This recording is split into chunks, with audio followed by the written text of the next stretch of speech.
May ilahi kang Amerikano. Filipino po ako.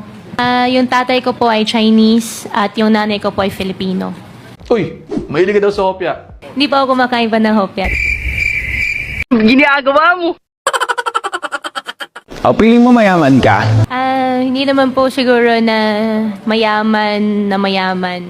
O, sino niloloko mo? Alam namin ang katotohanan. Sinong niloloko mo? Napakayabang mo kasi. Opo. Ang plastic mo rin pala. Hindi po. Wala kaming binibentang pasit ka to na luto na, nakakaloka ka. Iniisip ko, kumain ka na. Sino mag-aasaga sa'yo? Yung tatay ko pong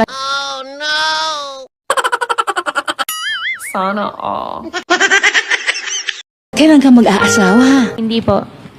Huwag ka nang magsinungaling. Hindi po ako nagsisinungaling po sa inyo. Where did you spend your childhood? Nakatira po kami sa farm.